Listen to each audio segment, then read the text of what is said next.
Salut les Vatosokos, j'espère que tout le monde se porte bien. On se retrouve une nouvelle fois pour une petite vidéo. Voilà, là j'ai encore un petit jour de repos, donc je vais en profiter et je vais aussi donner mon avis sur les gardiens. Cette vidéo sera spécialement gardien de but du PSG. Donc Galtier aurait pris sa décision et aurait nominé donc Donnarumma gardien numéro 1 du PSG cette année. Donc il y a une hiérarchie cette année par rapport aux autres années qu'il n'y en avait pas. Alors, est-ce bien, est-ce pas bien? Alors, avoir une hiérarchie, c'est bien. Mais est-ce que Galtier a fait le bon choix? C'est ça la bonne question et c'est ça ce qu'il faut se demander. Moi, personnellement, tout le monde le sait, je pense que ceux qui me suivent depuis longtemps savent mes opinions sur qui doit être numéro 1, qui doit être numéro 2. Moi, j'ai toujours eu une préférence pour Keylor Navas. Keylor Navas, gardien très rassurant, percutant, très bon au pied, qui ne cède pas sous la pression, qui n'a jamais déçu. Donc pour moi, Keylor Navas, pour moi, est numéro 1. En tout cas, dans mon cœur, il est numéro 1. Et pour moi, il aurait dû être numéro 1 aussi au PSG cette saison. Galtier en a décidé autrement. Il a peut-être pas voulu froisser Donnarumma qui a 23 ans pour un mec qui a 35 ans. Voilà, je sais pas si c'est ça, mais en tout cas, moi, je pense que le choix de Galtier, moi, j'aurais pas choisi Donnarumma. Pourquoi j'aurais pas choisi Donnarumma? Tout simplement parce que Donnarumma, au pied, il est catastrophique. On l'a vu dernièrement, toutes les boulettes qu'il a fait. Et on a remarqué, j'ai remarqué que Donnarumma, sous la pression, il perd ses moyens, il chie dans sa petite culotte, et c'est pas des raviolis qui chient dans sa culotte, c'est vraiment le mec, il est vraiment tout de suite sous pression. Alors oui, il avait jamais joué la Ligue des Champions, il a vu le niveau que la Ligue des Champions a, mais il faut aussi que cette année il se remette en question. Vu qu'il a été choisi numéro 1, j'espère qu'il s'est entraîné et surtout qu'il s'est préparé mentalement à la pression de la Ligue des Champions, parce que cette année, ça va être la même chose. Il va y avoir de la pression, il faut qu'il ait un mental d'acier. Et en plus, il faut pas se voiler la face. Donnarumma, même qu'il soit numéro 1, aura toujours une pression énorme parce qu'il sait que le souffle de Keylor Navas, il est là. Il s'abat sur son cou, tu vois, et il sait qu'il est juste derrière Navas. Parce que avoir une doublure normale pour un gardien comme Donnarumma, tu te dis, ouais, bon, moi je suis le meilleur, derrière moi le numéro 2 est bon, mais sans plus. Mais quand tu as un Keylor Navas qui est quand même dans le top 5 des gardiens, c'est dur.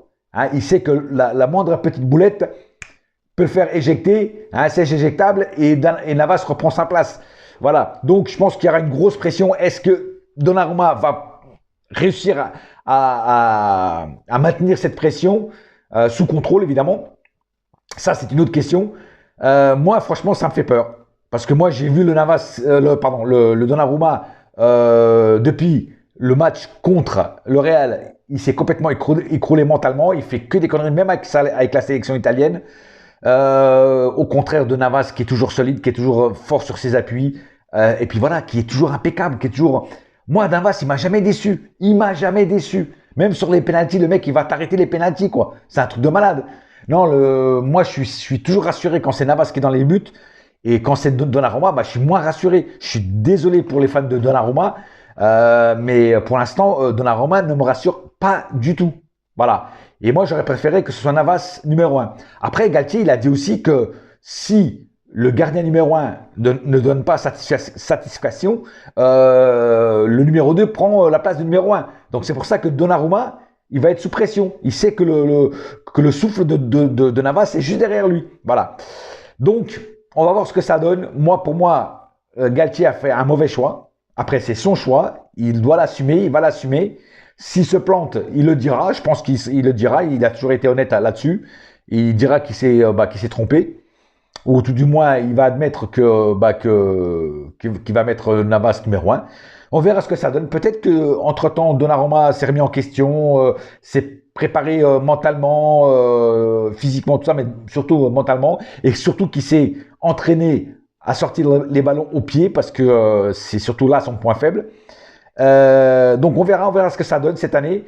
Mais Donnarumma, prépare-toi à avoir une super pression, non seulement de Navas qui est derrière toi, qui sera ton ombre, la pression des supporters, la pression du club, t'es au Paris Saint-Germain, mon gars. Voilà. Donc là, et la pression de la Ligue des Champions. Donc là, mon gars, si tu te casses la gueule, si tu t'effondres comme un château de cartes, Navas va reprendre sa place de King des cages. Voilà. Parce que pour moi, il sera toujours le King des cages, mais ça, ce n'est que mon opinion personnelle, parce que j'ai toujours préféré Navas à Donnarumma. Voilà. Donc on verra ce que ça donne et je lui souhaite aucun mal à Donnarumma. Je lui souhaite vraiment qu'il réussisse parce que je lui souhaite vraiment aucun mal. S'il réussit, ça sera triste pour Navas qui jouera pas beaucoup de matchs malheureusement. Navas veut pas partir, il veut rester. Évidemment, il y a le mondial qui pointe le bout de son nez. Tout le monde veut jouer, tout le monde veut briller avant le mondial, ce qui est normal. Mais on verra ce que ça donne dans les premières semaines, premiers mois. Donnarumma, si tu réussis, tant mieux pour toi, je serai content. Ça veut dire que tu auras fait ton taf pour lequel tu es payé et que tu auras fait des bonnes choses et que tu as protégé tes cages. Tu as protégé les cages du Paris Saint-Germain, que tes cages ont été le moins possible inviolées. Et donc, voilà. Mais si tu fais des boulettes comme tu en as fait jusqu'à maintenant, Donnarumma, tu vas vite aller cirer le banc et Navas va reprendre son trône qui pour moi, qu'il aurait jamais dû quitter. Voilà. Mais bon, comme je dis, ce n'est que mon choix à moi, personnel. Dites-moi en commentaire ce que vous en pensez aussi, vous, sur la vidéo. Sur ma dernière vidéo, j'ai oublié de parler de Letellier. Justement, vu qu'on parle de gardien, autant parler sur une vidéo qui parle de gardien. Letellier a donc re-signé pour 2 ans. Donc joueur formé au club, joueur qui est fan du PSG.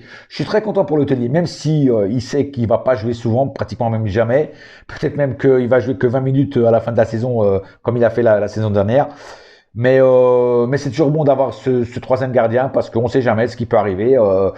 Peut-être Donnarumma peut se blesser, Navas peut se blesser aussi. Navas à 35 ans peut se blesser plus souvent que les autres. Donc c'est toujours bien d'avoir un troisième gardien de la classe et de la qualité de Letellier parce que Letellier n'est pas mauvais. Bien sûr, comparé à Donnarumma et à Navas, il est un peu moins fort, mais c'est quelqu'un de humble et quelqu'un de respectable. Voilà. N'oublions pas que nous avons toujours beaucoup de gardiens sous contrat. Sergio Rico est toujours gardien du PSG, même s'il est plus au PSG, il est toujours sous contrat avec le Paris Saint-Germain. Donc Sergio Rico, en cas de machin, peut être rappelé au club, on ne sait jamais, hein. Même si je ne crois pas trop. Mais bon, enfin, Innocent aussi est toujours gardien du PSG. Enfin, on en a pas mal sous contrat, voilà. Donc, mais bon, les trois ou voire les quatre principaux, enfin les trois principaux, c'est les trois que je viens de dire, Donnarumma, Navas et Letellier. Sergio Rico, en termes de niveau, est plus fort que Letellier, mais il n'est pas là, il a été donc prêté.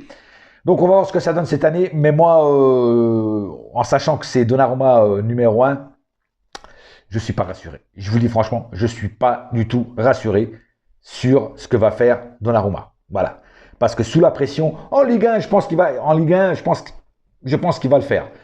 Moi, c'est surtout la Ligue des Champions. Voilà. La Ligue des Champions, c'est ça qui me fait peur. Et là, il n'est pas habitué à la pression, Donnarumma, et voilà, j'ai peur qu'il fasse du cacadois. Voilà. Voilà, c'est tout pour l'instant. La vidéo est quand même assez courte. Parce qu'il n'y a pas grand chose à dire. Voilà, j'ai tout dit sur ce que je pense de la hiérarchie des gardiens pour cette saison. On attend toujours d'autres arrivées. Scamacca, apparemment, ça se précise. Skriniar, ça discute. Et Renato Sanchez, on attend toujours. Voilà. Sur ce, pas plus à dire. Un seul cœur, un seul club, c'est Paris ma gueule. Yes, my friend. Et la saga continue. On se tient au courant, les amis. Allez.